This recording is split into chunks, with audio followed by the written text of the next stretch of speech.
তার সাথে কথা বলাটাই আমার জীবনের সবথেকে বড় ভুল। তার সাথে কথা বলার ১ মাস পরে সে আমার সাথে দেখা করতে চায়। তো বলতে, বলতে আমি প্রায় কথা বলার ২ মাস পরে আমি তার সাথে দেখা করি।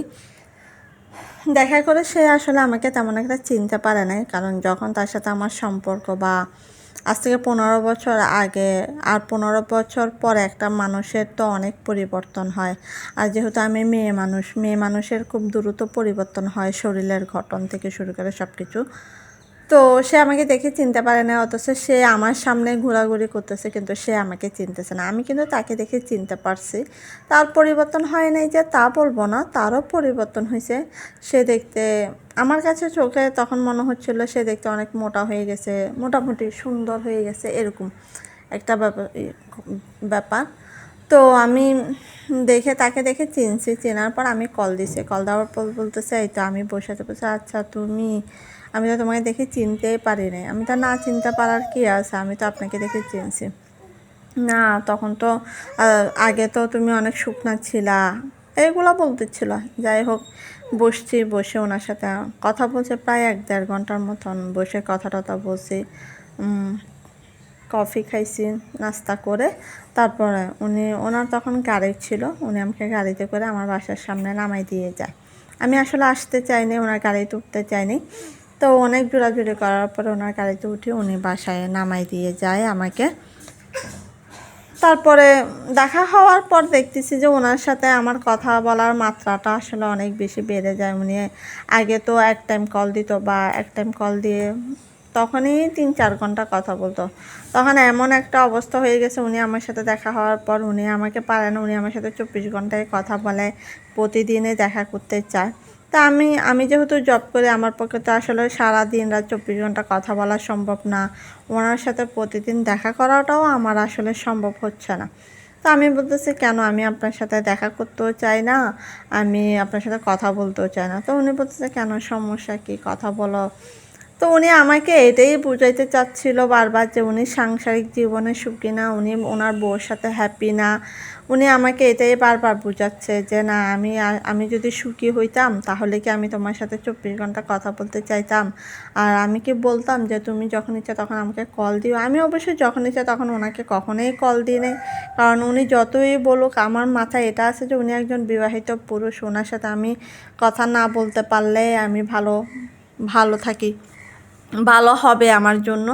তো উনি ওনারটা বলতেছে, আমি আমারটা বলতেছি। আমি তো না, আসলে আমি চাই না আপনার সাথে সম্পর্ক বলতে কি কথা বলতে চাই না। কারণ যদি কখনো আপনার ওয়াইফ জানতে পারে তাহলে দেখা যাবে যে উনি অনেক বেশি কষ্ট পাবে। আমি চাই না আসলে উনি কষ্ট পাক।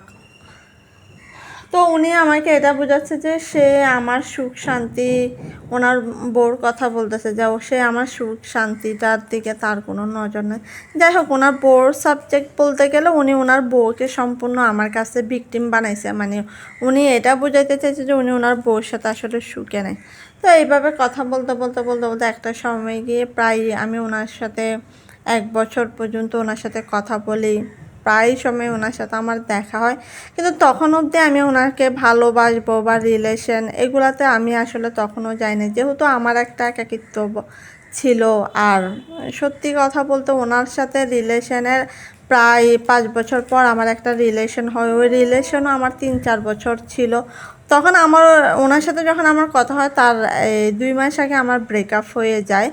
তারপরে কি আমি আসলে আমার সব কিছু মিলে আমি খুব বেশি ডিপ্রেশনে থাকার কারণে আমি ওনার সাথে প্রায় সময় কথা বলতাম, দেখা করতাম। যেহেতু ওনার সাথে আমার প্রথমে রিলেশনের শুরুটা, জীবনের শুরুটা ওনার সাথে হয়, সেজন্য আমার ওনার সাথে কথা বলতে, দেখা করতে ভালো লাগতো। কিন্তু এর বাহিরে আমি কখনো ওনাকে নিয়ে ভবিষ্যৎ চিন্তা কখনোই করি নাই, আর করার প্রশ্নই ওঠে না। যেহেতু উনি বিবাহিত, ২টা বাচ্চার বাবা, এটা আমি কল্পনাও করি না। কিন্তু সে হয়তো বা কোনো জায়গায় কল্পনা করছে, কিন্তু আমি কল্পনা করিনি। একটা সময় গিয়ে উনি আমাকে বলছে যে কি, আমি তোমাকে বিয়ে করতে চাই, তুমি চাইলে আমাকে বিয়ে করতে পারো। আমি বিয়ের ২-৩ বছর পরে গিয়ে আমার ফ্যামিলিকে জানাবো, তুমি আমাকে বিয়ে করো। আমি এক কথায় বলছি যে না, এরকম বিয়ে আমার পক্ষে কখনোই করা সম্ভব না। আর আপনি এখন পর্যন্ত আপনি বলতেছেন আপনার বউর সাথে আপনি সুখী নেই, কিন্তু আপনি ঠিকই ওনার সাথে সংসার করতেছেন, একসাথে আছেন, এটা কখনোই সম্ভব না। ঠিক ওনার সাথে কথা বলার ১ বছর ৩ মাস পর আমার মা মারা যায়। আমার মা মারা যাওয়ার পরে আমি আসলে সত্যি অনেক বেশি মানে কি মানসিক মানসিকভাবে অনেক বেশি অসুস্থ হয়ে যায়। কারণ আমার দুনিয়া কুলে একজনই ছিল, সেটা ছিল আমার মা। যেহেতু উনিও মারা যায়, আমার বাবাও আগে মারা যায়। সব কিছু মিলে আমি অনেক বেশি কষ্টে বা ডিপ্রেশনে ছিলাম। তো ওনার সাথে তখন আমার কথা বলার মাত্রাটা অনেক বেশি বেড়ে যায়, দেখা করার মাত্রাটা বেড়ে যায়। যেহেতু আমার মা মারা গেছে, আমার আসলে মানসিক শান্তি দেওয়ার মতন কেউ নেই। যে যার সংসার নিয়ে ব্যস্ত, ভাই বোনেরা, আমার খবর নেওয়ার মতন কেউ নেই। আর আমার খবর আগেও কেউ নেয়নি, আমার মার খবরও নেয়নি। আমি যেহেতু চাকরি করতেছি, আমি আমার মাকে নিয়ে ভালোই ছিলাম। যেহেতু মাও আমাকে ছেড়ে চলে গেছে, তখন আমি আসলে সত্যি অনেক বেশি একা হয়ে যাই। তখন ওনার সাথে আমি কথা বলি, উনি আমাকে অনেক বেশি সান্ত্বনা দেয়, উনি আমাকে অনেক বেশি সাপোর্ট করে। একটা সময় গিয়ে উনি আমাকে বলে যে, ঠিক আছে, তুমি যদি চাও আমি তোমাকে বিয়ে করতে পারি, আমি তো তোমাকে আগেও বিয়ের প্রপোজাল দিছি, এখনও যদি তুমি চাও আমি তোমাকে বিয়ে করতে পারি। তখন আমি বললাম যে না, এটা আসলে কখনোই সম্ভব না।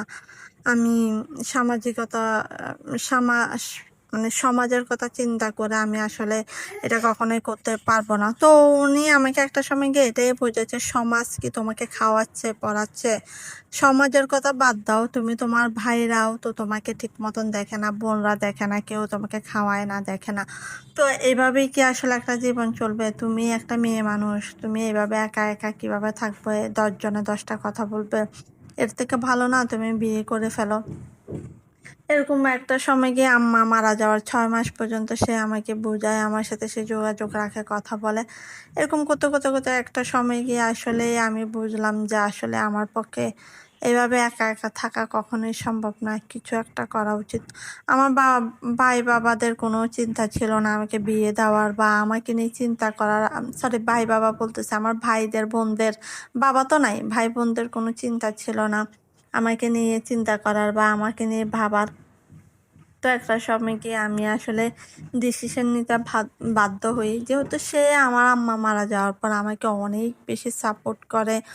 একটা সময় গিয়ে সে আমাকে জব করতে দেয় না। মানসিকভাবে আমি তার থেকে অনেক বেশি সাপোর্ট পাই, মানসিক, আর্থিকভাবে সব কিছু মিলে আমি ওনার কাছ থেকে অনেক বেশি সাপোর্ট পাই। তখন আমি আসলে ডিসিশন নিই যে আসলে আমি ওনাকে বিয়ে করব, যেহেতু উনি ওনার ফ্যামিলিকে জানাবে। আর হয় না, বিয়ে করবে, বউ ২টা অনেক সময় থাকে না। আমি আসলে ওইটাই চিন্তা করছি যে উনিও থাকবে, আমিও থাকবো, কোনো সমস্যা নাই। আমি কাউকে আসলে কোনো রকম বিরক্ত করব না, ওনার বউর কোনো ঝামেলা করব না। উনি ওনার মতন থাকবে, আমি আমার মতন থাকবো। উনি তো বলছে উনি জানাবে। আর তখন উনি মোটামুটি ভালোই বিজনেস করে। ২টা বউ পালা বা ফ্যামিলি চালানো ওনার পক্ষে কোনো চালানো অসম্ভবের কিছু না, সম্ভবই। তো আমি একটা সময় গিয়ে রাজি হয়ে যাই, বিয়ে করি। বিয়ে করে 1টা বছর আমি আসলে ওনার সাথে অনেক বেশি ভালো ছিলাম। কেউ জানতো না, ওনার ফ্যামিলিরও কেউ এখন পর্যন্ত জানে না। তারপর থেকে আমার জীবনের আসলে কালো অধ্যায় শুরু হয়। আমার একটা বাচ্চা হওয়ার পর থেকে তার চেহারাটা আমার কাছে